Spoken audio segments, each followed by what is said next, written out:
So, honeybees, there's something that's called hive collapse.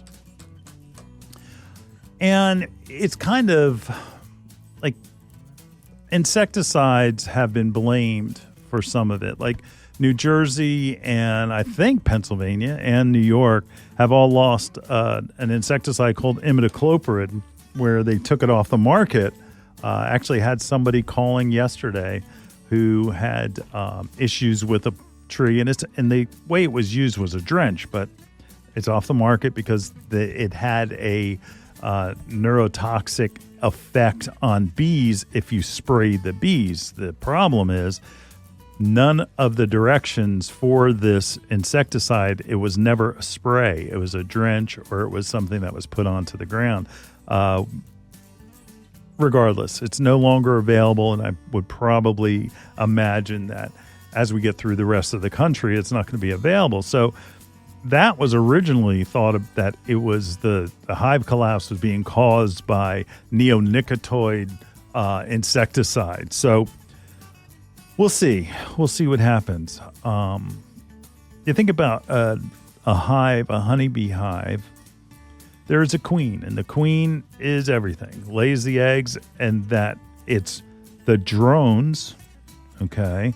The drones basically are the worker bees, and we've all heard about that, and that where a honeybee, again, that colony will need to create eggs and create food and do all of those things that we know about honey and so on and so forth. But they need to go into to get pollen and to turn that into a form that can be utilized. So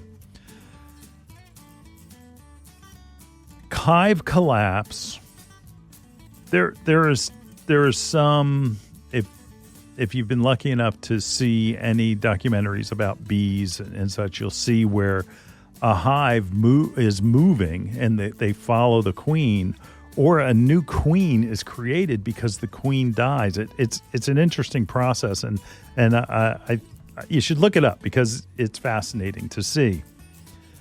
But the destruction from the hives, they trace back to a mite, which is another insect.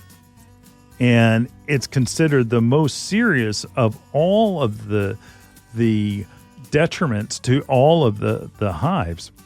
It's like a parasitic mite, and it's called varroa, VARROA mites, and it has a virus, and it affects all colonies. Now, they had done a study back in 2020 where that 43% of colony loss had been happening in honeybees across the country. Now, that's significant because no bees, no food production. Think about that. The bees are creating our food because it's pollinating the plants, which produce the fruits and vegetables and so on and so forth, and seeds that we eat. Now, we found that in those hives that the parasites where the workers were deformed. They showed that the actually pupa was affected and eaten. It's also where it's just the hive itself was obviously empty. So it's disease. It's a disease that the mite carries. That this is not unheard of in the horticultural world. This happens with plants quite a bit. So it's just that the whole population of honeybees that are producing our food, that they're dwindling. And that's scary. That's scary. So what do you do? You plant pollinators. That's why it's Pollinators Month. So if you want to help the bees, here are some things to plant. We have some of the examples. If you're looking on YouTube, please go on to the Bloomers in the Garden YouTube channel. We have lavender, catmint. Catmint is like taken over the perennial world. that there's a cat mint called Cat's Pajamas that we just barely can keep in stock. Sage, herbs like cilantro, thyme, fennel, that, like crocus, I think is stupid. And crocus is suggested, but it's such a short-lived plant. But then again, it's one of the first available flowers to be able to pollinate. So I can understand that part of it, but it's not like it lasts for a long time. Asters, absolutely. Usually it's a fall flower. Hollyhocks, yes. Anemones, yes. Geraniums, hardy geraniums, absolutely. Poppies, okay. Sunflowers, absolutely. Sunflowers for both butterflies and bees because it allows a surface for them to land on and be able to harvest all that pollen. Zinnias, same type of thing where a zinnia is almost like looks like an annual coneflower. But I think it was what came first, the zinnia, the coneflower? Zinnia. Heliotrope, same type of thing. A bunch of vegetables that you can do. If you grow fruits like blackberries, that's perfect. Fruit trees, absolutely, that they're going to attract bees. And that what we have to do is make sure that we're feeding those colonies so they don't end up dying out.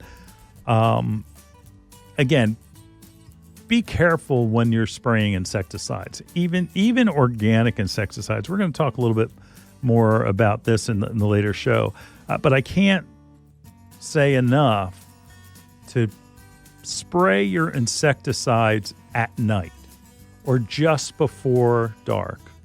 And the reason is because all of the bees and the wasps and they're all in their hives at night. You know, you never see a bee, swaying around trying to bite you or sting you or anything like that at night. That's because they're all in bed. And that if you spray and that it dries on the plant, then you're okay.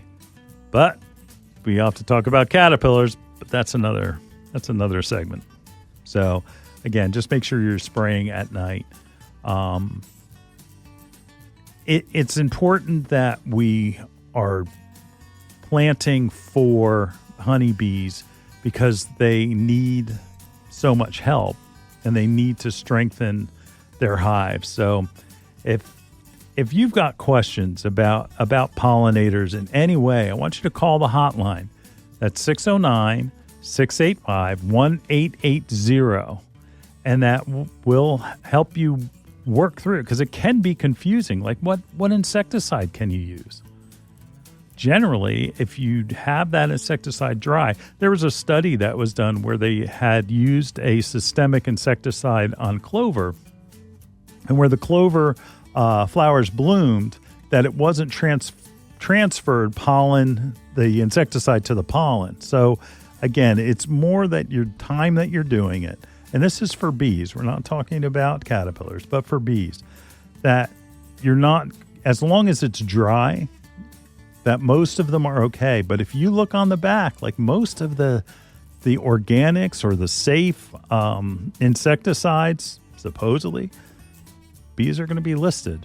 So if you can do mechanical control where you're actually you can see the insects and you can take them off and drop them in a thing of, we used to do it on the farm with kerosene, that we used to just drop it into a coffee can that had a little bit of kerosene in it, that would be our organic way to control insects.